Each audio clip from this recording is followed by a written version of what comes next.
Bismillahirrahmanirrahim. Assalamualaikum warahmatullahi wabarakatuh. Sahabat Musbi yang dirahmati Allah, dunia ini masih menyimpan begitu banyak rahasia dan misteri yang belum terpecahkan oleh manusia hingga saat ini. Salah satu yang belum terpecahkan adalah keberadaan Jabal Khawf, sebuah gunung tak kasat mata yang tak bisa dilihat oleh manusia biasa pada umumnya. Sebagian besar umat Islam percaya bahwa Jabal Khawf diciptakan memang secara misterius dan tersembunyi.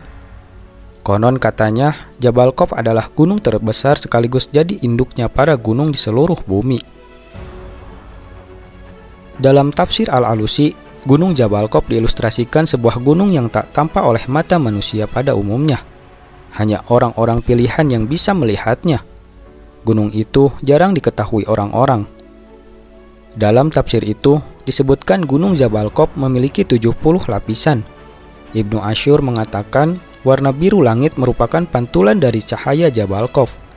Sementara itu, Ibnu Abbas menyebutkan gunung Khawf mengelilingi bumi ini memiliki ukuran yang sangat besar.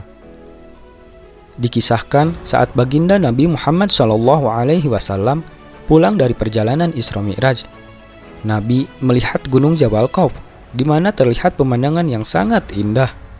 Sinar biru yang membelah angkasa membuat Nabi Muhammad terpesona dengan keindahan itu. Nabi pun akhirnya mengajak malaikat Jibril mengunjungi tempat yang menakjubkan tersebut. Dalam kitab An-Nawadir menjelaskan bahwa di bagian belakang Jabal Khawf terdapat serupa bumi tak kasat mata berwarna perak dan besarnya 7 kali dunia. Bumi itu berisi malaikat dan jumlahnya sangat banyak. Para malaikat itu memegang panji-panji Islam dan setiap malam Jumat mereka berkumpul dikelilingi gunung itu untuk berzikir kepada Allah Subhanahu wa Ta'ala, serta mereka mendoakan para nabi dan umat Nabi Muhammad SAW. Dalam Al-Quran sendiri, Jabal Khawf diabadikan pada sebuah surah Quran Surah Qaf ayat 1. Qaf, demi Al-Quran yang sangat mulia. Quran Surah Qaf ayat 1. Juga dikisahkan dalam kitab tafsir As-Sahwi, Qaf adalah satu gunung yang diciptakan Allah dari jamrud yang hijau, sehingga warnanya berpengaruh terhadap warna biru langit dunia yang sering dan selalu kita saksikan. Gunung Qaf adalah bukit yang mengelilingi ke segala penjuru pada urat bumi, agar bumi tidak bergerak, bergoncang, dan ia dijaga oleh satu malaikat yang sangat besar. Diceritakan Raja Dzulkarnain pernah bertemu dengan Gunung Qaf. Pertemuan itu membuat Dzulkarnain ingin mengetahui banyak tentang rahasia Allah Subhanahu wa Ta'ala. Siapa Anda? Sapa Dzulkarnain. Aku adalah Qaf, jawab Qaf. Gunung apa yang ada di sekitarmu? Tanya Raja Dzulkarnain. Ini adalah bukit, tidak ada kota di dalamnya selain perbukitan. Jika Allah hendak menggoncangkan bukit itu, maka Allah memerintahkanku untuk menggoyangkan badanku. Seketika bukit juga ikut goncang dan bumi juga ikut tergoncang, jawab Qaf. Kemudian Raja Dzulkarnain menanyakan hal lain tentang keagungan Allah Subhanahu wa Ta'ala. Hai Jabal Khawf, di bawahmu ada sejumlah bukit-bukit kecil. Coba ceritakan kepadaku kekuasaan Allah yang demikian itu. Jawab Bukit Qaf. Di balik saya ada bumi yang berjarak 500 tahun perjalanan, ditambah pula oleh Allah yang memiliki kekuasaan yang sangat besar, yakni 500 buah bukit yang dijadikan dari air yang dibekukan, bukan es atau salju. Dengan air yang dibekukan itu dimaksudkan sebagai daya tahan terhadap lapisan-lapisan bumi agar tidak habis hancur terbakar oleh kedahsyatan ganasnya api neraka yang ada di bawah lapisan-lapisan bumi yang terbawah. Peran gunung sendiri diagungkan dan diabadikan dalam Al-Quran Surah Luqman ayat 10. Dia menciptakan langit tanpa tiang yang kamu melihatnya, dan dia meletakkan gunung-gunung di permukaan bumi supaya bumi itu tidak menggoyangkan kamu. Quran Surah Luqman ayat 10. Diceritakan pula sewaktu Sayyidina Abdullah bin Salam bertanya kepada Nabi SAW, Dengan apa bumi ini bisa tenang? Jawab Nabi Shallallahu Alaihi Wasallam, dengan beberapa gunung.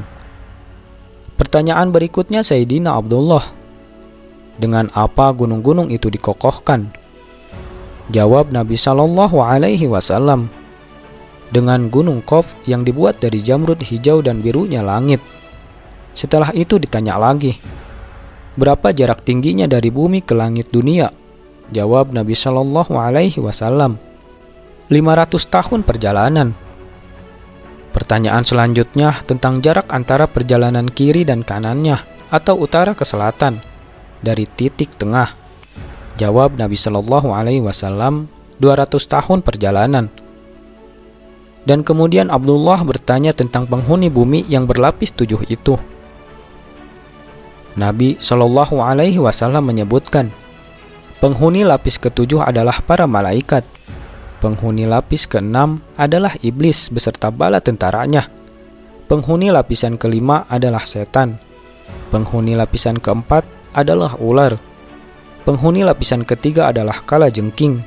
Penghuni lapisan ke-2 adalah jin. Dan penghuni lapisan pertama adalah manusia. Allah Subhanahu wa Ta'ala berfirman,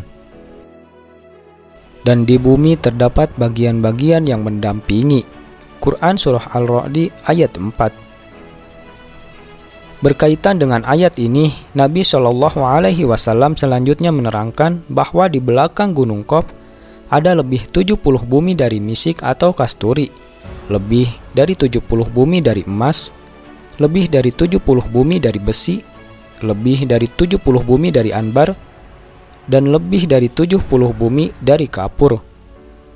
Di belakang ini semua terdapat alam malaikat. Tidak ada satu manusia pun yang mengetahui jumlah para malaikat ini kecuali Allah Subhanahu wa Ta'ala. Dan mereka bertasbih dengan kalimat La ilaha illallah Muhammadur Rasulullah. Dalam perihal bumi ini, Ibnu Abbas radhiyallahu anhu mengatakan bahwasanya tiap-tiap bumi sebagian daripadanya seperti bumi kita ini, dan di dalamnya terdapat alam seperti alam kita. Wallahu a'lam bishawab. Wassalamualaikum warahmatullahi wabarakatuh.